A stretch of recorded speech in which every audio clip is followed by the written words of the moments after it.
but we're going to get into it fast. You know, we have Chicago State on Tuesday, Montana State on Friday. Both teams a little bit unknown as we get into the early part of the season.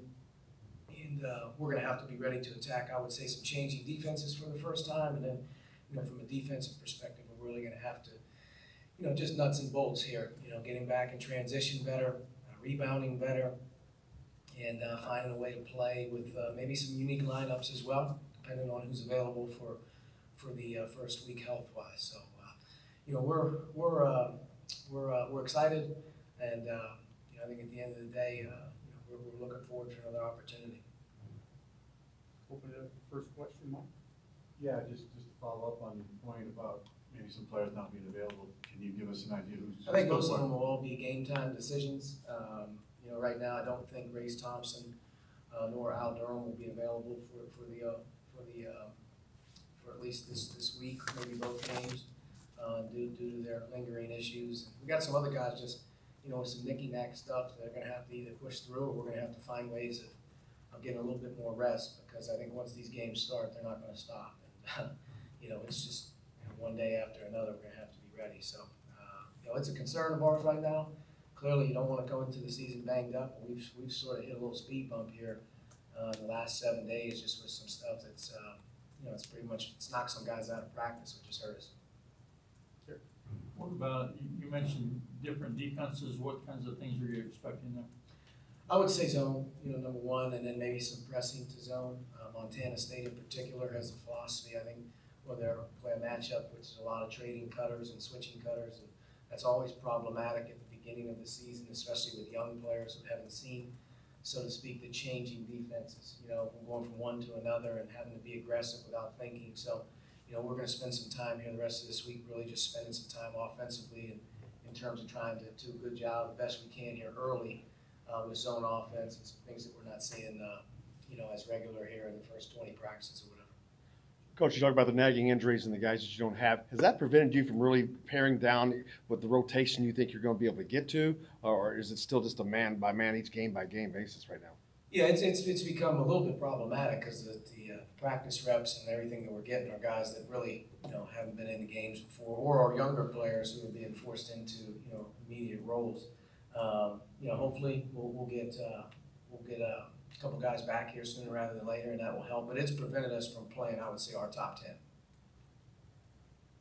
Kind of a double barrel question, a little bit on the health, just kind of where Devontae is, and then on Thursday you talked about Rob as a guy who was seizing his opportunity. I think was maybe the term that you used with Devontae, a little bit sideline. How did you see him maybe grow as you were able to evaluate his performance Thursday? Kind of what did you come away with? Well, Devontae's he's moved back into full go for the first time here. He was contact stuff the last 2 days, so he's been cleared to practice today, which hopefully will go well. And knock on wood, he'll be available for the game. That'd be a big help for us, you know, especially last game. Not only having Rob and Romeo basically having to play as many minutes as they played too many. And Rob's done a nice job. You know, I think he's well ahead of probably any point guard as a freshman that I've coached, just in terms of his demeanor, his smarts, and it's on both ends. You know, he's got to get better, clearly, but he's definitely made the most of his time. He's earned trust right away from the staff, and I think that's always a big thing as a young guy.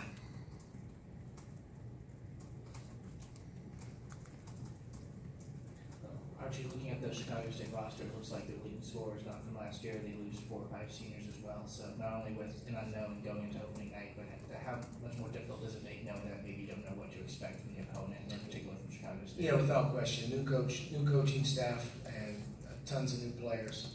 So we're going to have to be, you know, really concentration-wise, just good at what we do in our base stuff. And then as the game goes along, we'll try to adjust and make some adjustments based on what they're trying to do. We'll probably not see, you know, a ton of, you know, footage on them, and it is a new staff and a new team, so there'll be some, you know, we're gonna have to be good at what we do. We have to, you know, for the most part, you know, kind of concentrate and execute our system, and we'll go from there.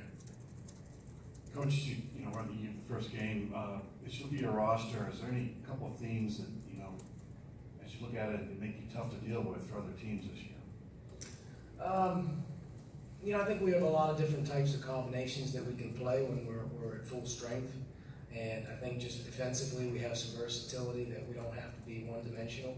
So I think, just being able to play a different style, game in and game out, depending on who we're playing. And clearly, you have a couple guys that you can get in spots where you feel like offensively they can get a play, they can make a play for you. I'm not sure we had a ton of that last year. Obviously, J-Mo played right through him, primarily, and we got to be able to play Duran, more minutes and get him involved because he's good down there. We have to get Romeo his seams and his opportunities to get to the basket as well. And, our guys have to really value the pass. I think if we're really playing at top speed and we're really playing well, we're an aggressive team that's delivering the ball, to the paint, but it's also being kicked and passed and moved, and we have a lot of different guys touching it. And, to me, the more guys you have that can impact your team, given night, the better chance you have of winning when somebody's not playing well. So my hope is depth and versatility on both ends.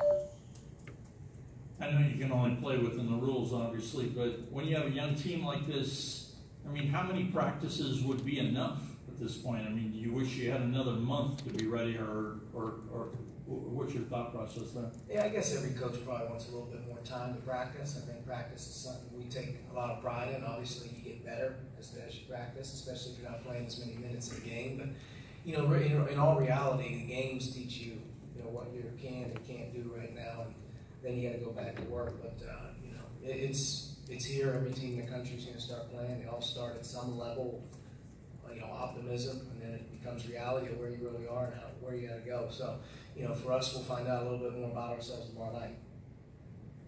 Talked a little bit about it Thursday, but 32 points off 19 turnovers, and I know transition offense is important to you, but is there something about this team that you think maybe can make that something of a theme, being able not just to turn opponents over, but quickly turn it into points? Or is that maybe just kind of what you were getting out of Southern Indiana Thursday night? No, I really feel like defense to offense is a priority for us. Not that we're on a hunt to gamble and steal balls, but I think defense to offense is the hardest thing to guard. The better you are on defense, the better your offense can tend to be, especially if the team is turning it over. And we have a long team, we have a quick team, and I think you have a lot of activity with the way that we try to play. So I think, if we're dialed in, defensive stops, certainly we want to take advantage of the numbers game from defense to offense. That's a big theme for us, converting.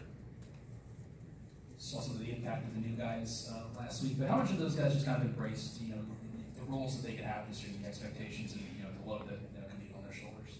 It's hard, you want those guys to all have their opportunities. Every guy's at a different stage in terms of where they're at, in terms of learning what we want and how we want to do it.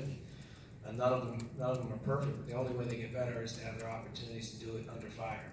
And I thought it was really important moving forward that at least Denise, made a couple shots. I think that made him feel a little better, obviously. He's not perfect, but he's a big, strong kid who can really run, that can stretch the floor for us. He's just got to keep learning the game, not turning it over, and defensively trying to do exactly what we're asking him to do because, without question right now, we're planning on having to play, him a little bit, especially as Jerome's going through, some of his health stuff. So, Demise's a guy that's got to step in and be ready. Obviously, Rob and Romeo, they've played a ton of minutes here early in the season.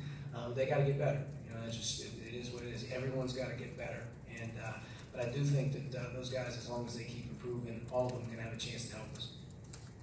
Kind of going off of the success you had in transition in the exhibition game, what do you maybe need to do better to get better in the half court? Is it maybe a little bit better screening, better cuts, better? It's just execution. It's execution, and don't turn the ball over. That's a big thing for us. Be execution and screening, just making sure that we get the ball where we want to get to, and if it doesn't work, at that point in time, can we flow and play the game with one another? That's where we're struggling the most right now. We're a hodgepodge when things break down, and we got to get organized. Once we got to get organized, I think we have a chance to be, take a next step offensively. But, like I said, our team's got to execute. We got to do things and not turn it over. And if it doesn't work, we got to play out of the post and have to be able to play off the drive. And I think from there we can get good looks. Kind of on the other side of the coin from talking about the younger guys, what are you looking for from some of your senior leadership right now, not only helping out the younger guys during these opening days of the season, but just from helping you guys get through these early games? Yeah, I mean, it's just the hope that some of those guys who returned from a year ago are much more prepared to play. I think that if you just watch us, unfortunately, we had two veteran guards not in either game, for the most part. so that we haven't got a chance to even get that depth going a little bit. But I think with Juwan and Justin, they're much more comfortable. Zach much more comfortable playing. So I think those guys just doing their job. They know it starts defensively with us. We got to be ready to go. That's a sense of pride, is being able to start the game off and show the way in terms of how hard we have to play. And then from an offensive perspective, we just got to keep working to get chemistry. All right, Coach, thank you. Thanks. Thank you.